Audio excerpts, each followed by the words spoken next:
Ever notice this pattern? A person who studied accounting and ends up working as a realtor. Someone who studied political science ends up in the banking sector.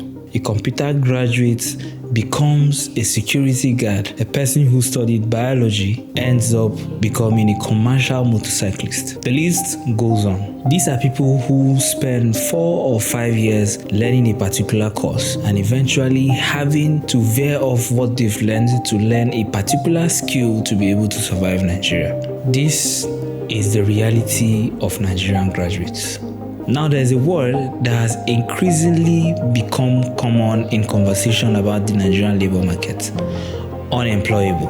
Employers say many graduates are unemployable because they lack the practical skills required in the workplace. But I have a question. When a student spends 4 or 5 years in university and graduates without the skill the labor market needs, should we blame only the student? Or should we also examine the system that educated them? How did we get to a point where someone can spend 4 or 5 years studying a particular course in a university, graduate with a degree, and still be considered unemployable?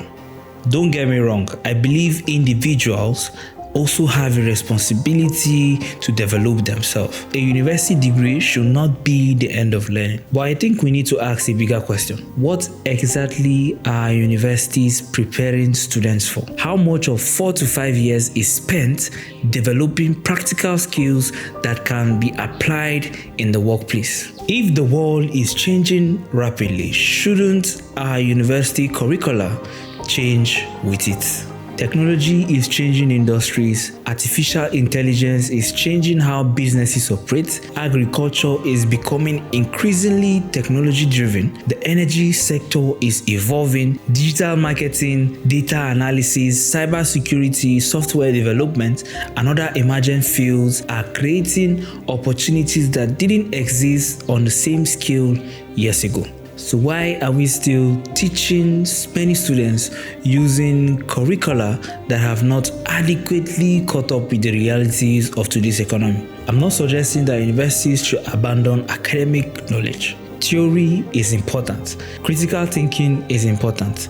Research is important. But theory without application can leave a graduate unprepared for reality. Imagine if alongside their academic courses, students spend a significant part of their university years developing practical skills, working on real projects, solving industry problems, using modern tools, and gaining meaningful workplace experience. By the time they graduate, they wouldn't just be certified, they would have something to offer. What Nigeria needs is a serious conversation about redesigning university education around the realities of the Nigerian economy and the demands of the modern workplace. Because instead of waiting until a student graduates before asking, what can you actually do? Maybe we should start asking this question from the first year. If the labor market wants employable graduates, shouldn't we build employability in the education system itself? The real question isn't simply why are graduates unemployable? It is, are we actually educating students for the world they are graduating into?